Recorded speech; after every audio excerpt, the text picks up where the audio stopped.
the Beyond Sleep Training podcast, a podcast dedicated to sharing real tales of how people have managed sleep in their family outside of sleep training culture.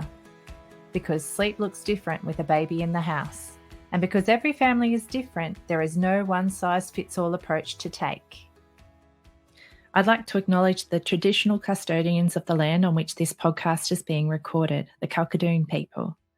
I pay my respects to the elders of this nation and the many other nations our guests reside in from the past, present and emerging.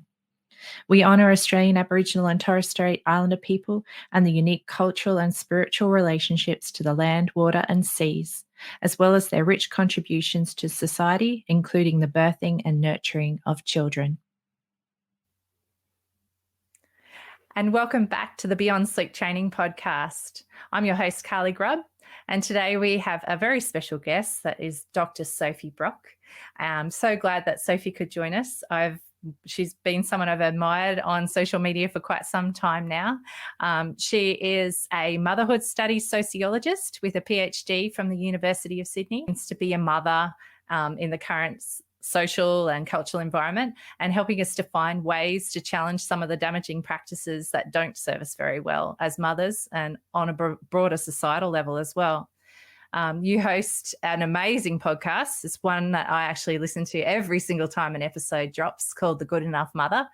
And you also provide really valuable support and education to women, and also to support the people who support women through your workshops and mentoring sessions. Did I miss anything there, Sophie?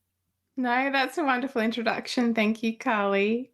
I'm so glad to be here and having this conversation with you.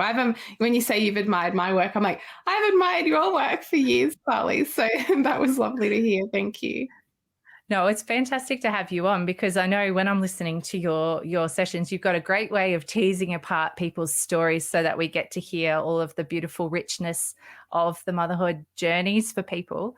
But also, you're just not someone you don't gloss over all the tough stuff that comes along and the challenges that families face too, which I really appreciate.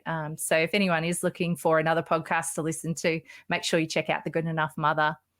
Now, for today's episode, though, Sophie, we want to actually talk about you and your little family and your experience around sleep. So would you like to tell us a bit about your little crew? Sure, yeah. Well, I have a daughter. She's 3 years old, Tilly, and she's very much what you have termed a little sparkler, Carly. She has been an amazing portal for my own kind of growth and learning about myself and life. And I'm so grateful for the opportunity to have been a mother, and, this journey that is such a privilege, but equally such a challenge. And to be able to talk about both and to hold both, I think is so important. We don't get much space for that. And I'm excited too to sort of share a little bit more about my experience in mothering, which is something I try and do while straddling the social cultural analysis and stuff. But it's not where a lot of my focus is. So I'm really grateful to be having this conversation too.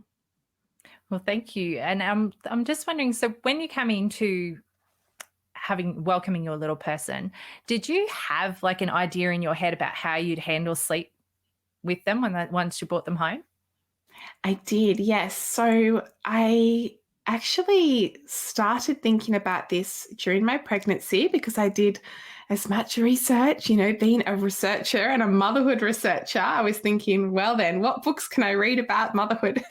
And sometimes I get asked like, oh, so because you're a motherhood sociologist, does that mean that you were really prepared before you came into motherhood? And I had a private midwife for my birth, and that was one thing which really did help, actually, having awareness and understanding of the maternity system, and is why I made that choice in how to navigate and prepare for my birth. But she asked me actually this question of, okay, so you're a researcher and you're interested in the experience of motherhood, like what have you done to prepare, for your birth, and actually beyond that, for your entry into motherhood? She asked me that question, which I don't think is often asked of mothers. When we're pregnant. And so I said to her, well, actually, what I've gained as an understanding from speaking with mothers and from doing the research and the focus that I've had on how motherhood's constructed is that I know that I can't know actually until I become a mother. I know that there is so much that I'm yet to find out. And I know that actually reading a whole bunch of books and things can't adequately prepare me for what this transition will be. But I know that I'll need support, and I know that I need to be as anchored into my own self as I can be in that journey, because it's one that will have us remade over and over. And so I did have an awareness of matrescence and the way that things shift and change. But interestingly, that's actually quite different to the practical and tangible tools and skill set of mothering, which I didn't have. And I hadn't been around many babies before. I didn't have much experience in what it was like to nurture and care for a baby. And of course, I had succumbed and have been conditioned into our mainstream understandings of sleep, infant sleep and what that looks like, and settling and all of the rest of the advice that gets thrown our way. And my beautiful midwife had actually spoken to me about co-sleeping when I was pregnant, and spoke to me about safe co-sleeping. And when she started talking to me, I had this voice in my head saying, oh, this is nice information to know, but that won't be me. I'm not going to co-sleep. I had this. And what is so funny now, I asked her about what type of mattress to use for the cot. So that was my next conversation. And she gave me this book about SIDS and cots and mattresses. And I went to great efforts to get this custom made organic mattress for the cot and a matching one for the bassinet. And I had all this organic bed sheets and things that, all of that, that I was quite invested in ensuring that I had the sleep space set up in the way that I wanted to. And lo and behold, that barely ever got used, but it's probably jumping forward a bit. But I certainly did have in my mind that co-sleeping, that's not for me. That wasn't for me. I wasn't going to be doing that with my baby. And now I recognize in hindsight that a lot of that was because of the messaging that had been built in around what it means to mother a baby, and have them in routines and have them sleep in a particular way. And also, I suppose, about the ways and the misunderstandings of co-sleeping, for example, and the ways that it can put us into particular labels of being potentially the dangerous mother, or the bad mother, or the mother who isn't well prepared, or the mother who is doing something as a compensation for, not being able to get it right, quote unquote. And so that was all kind of swirling around, but I wasn't really that cognizant of it when I was pregnant. And of course, that all changed the first night my daughter came home. Which so did she have I was going to say, did she have the sleeping newborn stage at all, or did we give that one a miss? No, she did not. She did not have that. Well, actually, after the birth, she was sleeping in the hospital. I didn't really pay any attention. I thought that's just what they do. I was like, oh, and now I laugh looking back, because I was like, oh, she's so out of it. She's so sleepy for the first day, literally the day after. She was born at 1 a.m. and for the rest of that day she was really sleepy. But that all changed as soon as we got home. And I remember the first night I had her in a co-sleeper attachment, where the side comes out, basically it's sidecarring to the bed. And she, every time I put her in there, she would cry. I was like, what is going on? Why does she keep crying when I put her in there? And then I'd pick her up, and then she would stop crying, and I'd put her back down. And I'm like, what is happening? I couldn't understand it. I didn't understand why she kept crying. And so then I sat up in the bed holding her, and I knew about the dangers of that as well, right? And I was thinking, but I'm so tired. How do I sleep? But then what if I fall asleep and my arm just drops her and she rolls off? How do I do this? And so then I tried to lie on the bed and sort of position her next to me, but she was swaddled, and I was fearful about that. I'm like, this doesn't feel safe. And so what I ended up doing on that first night was I actually went into the nursery and I sat in the rocking chair, and I just thought, oh, well, I guess I'm just going to have to stay awake. And I just stayed awake. And And I just looked at her, and I was, would have had hormones pumping through me. And I remember watching the sunrise while holding her. And I thought in my head, is this motherhood? Like, this is motherhood now. Is this it? This wouldn't just be me. There would be other mothers out there like this. Other mothers have been through this. Like, how does this work? How am I going to figure this out? What's it going to look like? And so that was a really big, it was a shock at the time, but I suppose that it's always really hard for me to talk about the experience of those early days without talking about the other stuff that was happening for me at the time. And I think that that's actually really important to say, because so often we look at our experiences of raising a baby and having a baby and going through a labor and those early days and even beyond, we kind of look at it in isolation, and we're really interested in what was the baby doing and what were you doing in response, without going, okay, let's see a little bit wider here. What else is happening in that scenario? And for me, the context was right before I went into labor, I found evidence, if you will, that my husband was cheating on me, which sent me into labor and hysterics. And then had me in a total, everything collapsed, basically. Like, everything collapsed in my identity, my life, my dreams, my vision for what my postpartum could be. It all just collapsed. And so when I came home, it wasn't even the home that it was. Like, everything had changed. And when I went into that other room with my baby, the nursery, and my husband at the time was asleep in the bed, and we were kind of having these half conversations in between people coming in and out of the room, and my midwife would came to visit me, and my mum and my sister were there supporting me. And it was just, I was trying to mother this baby, and I was trying to breastfeed, and she wasn't latching properly, and I had all of this stuff swirling around me. And I think it was day 3, and when you get the blues, or you have that big hormone shift. And I knew about that shift as well. I knew about day 3 because I'd been prepared, quote unquote. And I was in the bathroom crying, and I just thought, oh, don't worry, Sophie. This is just because it's day 3. I was telling myself, I was saying in my head, I was like looking in the mirror, and I was just distraught. And I was like, this will pass. This will get better. This is just day 3. Actually, what had just happened was that my husband said he didn't love me anymore, right? Which it wasn't even in my consciousness or on my radar that could ever have been a possibility, let alone right then and there. And so in hindsight, again, I look back and I'm like, wow, actually, Sophie, you had all of these other things happening in your life. And that probably speaks to the rest of my experience of those early days of mothering a baby, and all of the challenges that I went through with mothering and figuring out what sleep looks like and how I was going to navigate that with my daughter. A lot of that actually, that's not, I can't separate that from the context that I was in relationally and emotionally, because it's all so intertwined and connected. Does that make sense?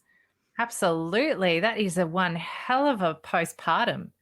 What a shock. And yeah. And so like while you sat up all night with this baby, staring at her and realizing that was only one night, like what's ahead of you, what did you do next? Did you talk to anybody about the situation to find out was this going to be your forever? Well, I don't even think I was really thinking. I wasn't even thinking about, I was just basically thinking about, how do I get through the next hour? Like, what's the next hour? And I think it was maybe day 4, and I had those brilliant hydrogel disc pads, that you put on your nipples when you have cracks and it's sore and hurting. And I'd run out of them, and I asked my partner if he could get some more from the chemist. And he kind of was snappy with me. And I just had this realization. I'm like, what am I doing? Like, what am I doing here? What is my life? What am I doing? I've got this brand new baby. I'm trying to connect with her. I'm trying to feed her to keep her alive.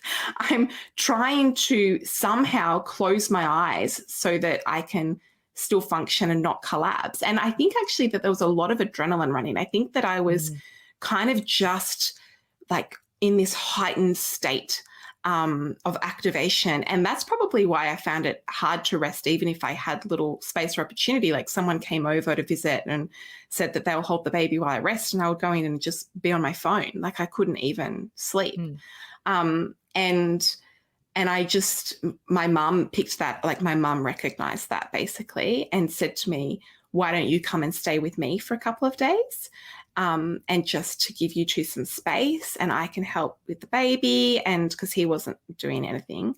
And so I said, okay, I'll just do that, thinking that I would say to my partner, oh, this is what I was thinking. And he would say, oh, no, don't leave. Like I was thinking that would be the response, but he was like, yeah, that's a good idea. I was like, okay, then. Whipped out some plastic bags and my carefully placed and organized nursery with my color themed sections for all the little baby things was swiftly just chucked into some plastic bags, and I loaded the car up and I went over, and that was it. That was my moving out basically. I would go back and collect things when I needed them. And that happened in various stages. And when she was about 6 weeks old was when I had like removalists come to help me with my things.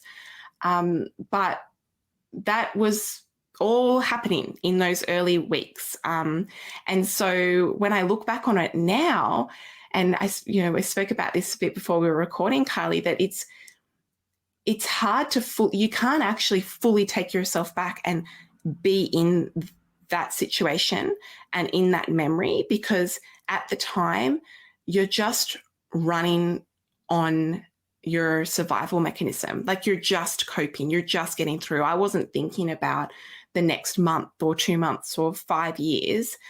Or what sleep should look like even at the time. I was just like, whatever I have to do, I'm going to do.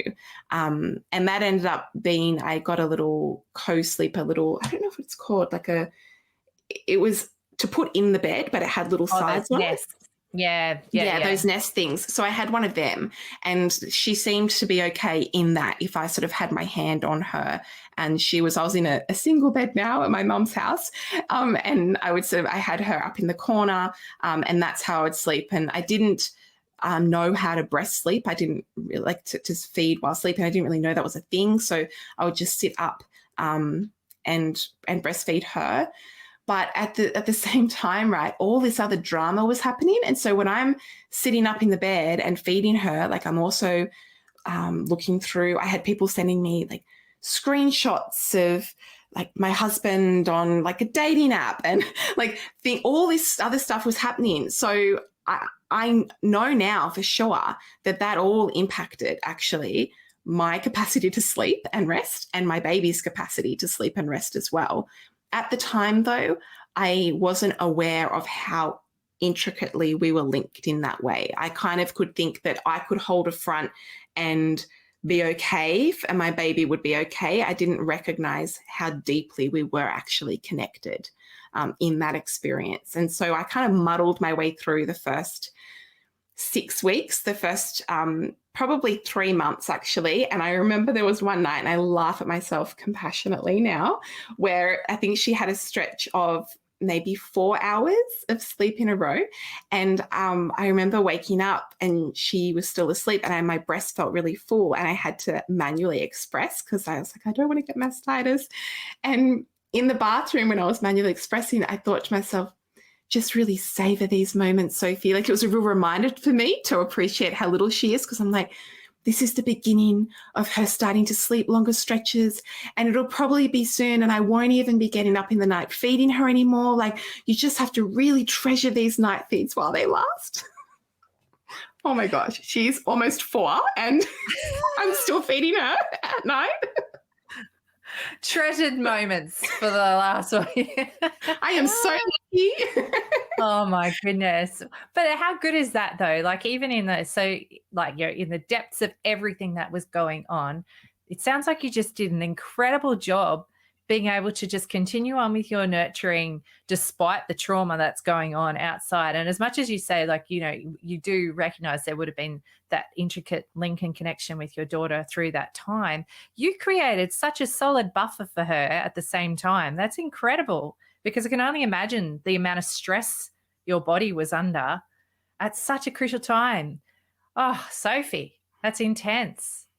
And so with you moved in with your mum. Did you have a lot of support in terms of practical support, emotional support from your mum being in the house with her? Yeah, a lot. And my sister was living there at the time as well. So I did. In saying that, and I know others will be able to relate to this, like Tilly was not the type of baby that could just be handed over to someone. So like she just Carly's giving me a thumbs up. Yeah, She was just totally on me like all the time. So it's not, I couldn't, like when I would have a shower, for example, I would either have her in the shower with me or my mum would hold her, but she'd be outside the door screaming. Like it was. So you do the quick shower and get out. Yeah, you do the quick shower and you get out. And I remember sometimes like the shower was the only place where I would start to break down because I was separated from her. It was almost like whenever she was with me, I could focus on her. And whenever I was away from her and stepped away from her, like all the emotions kind of flooded me. But then I would hear her screaming out there and it's almost like I just pulled myself back together again.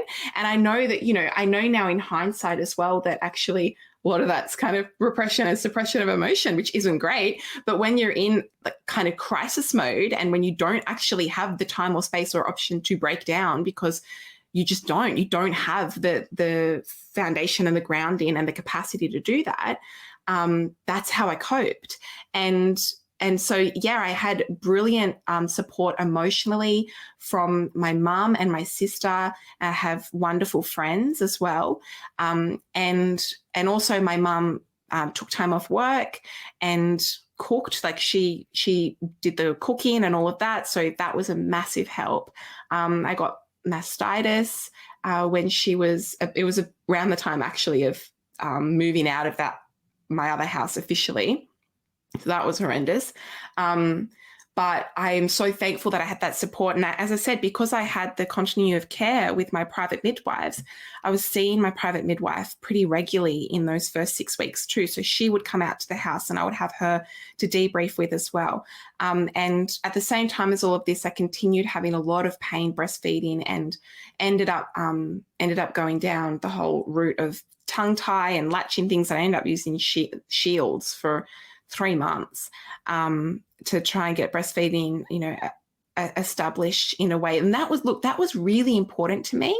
And something that is also probably not spoken about much because it's generally not a concern for people when they've just had a baby if they're going to go through a separation. But I was also really protective of my baby. So I was scared. I was scared that she would be taken away from me because you have this cultural narrative around shared care and what that looks like for divorced parents. And I didn't really know the ins and outs of the laws or anything like that.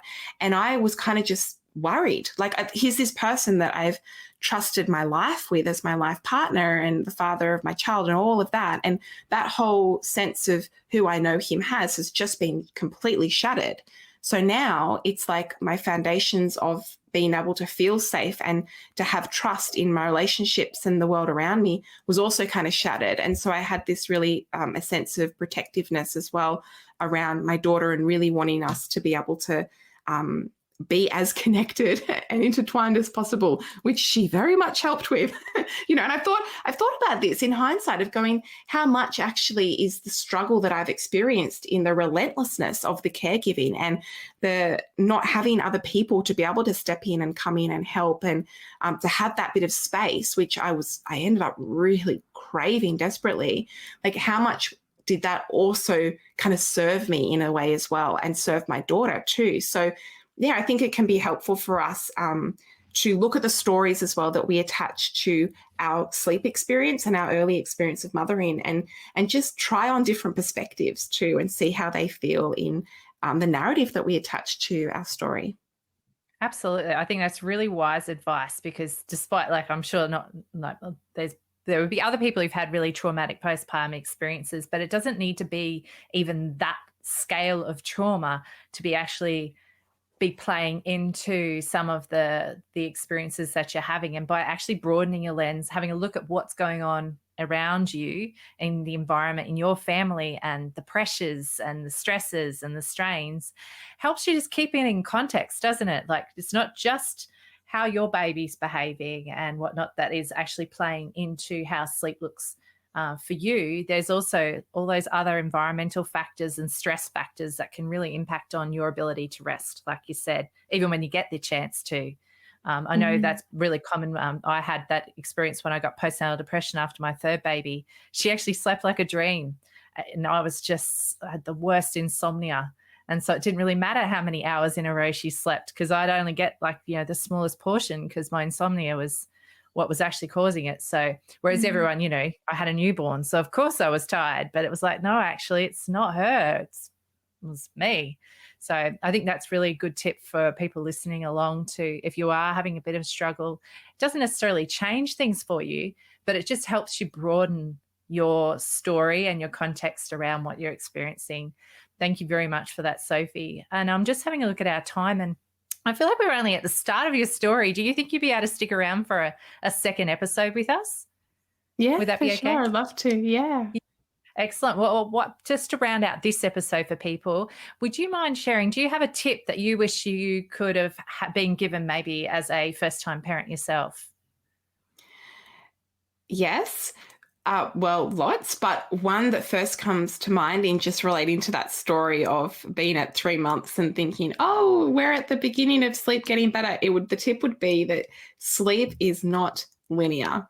Sleep is not linear, and don't think too far into the future and think that you can change what things are going to be like in 6 months by what you do today. Just focus on today and now and your immediate context, and trust that you'll have the capacity and resilience and will be able to resource yourself or have people come in to help support you in navigating whatever challenges may lie ahead.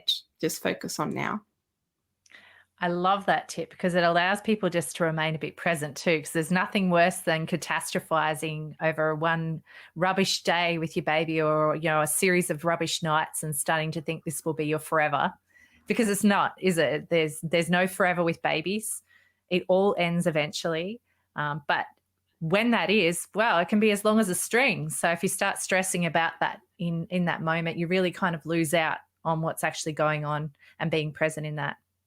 Thank you so much, Sophie. That was a really wise first episode, and I'm looking forward to continuing to hear more of your story after.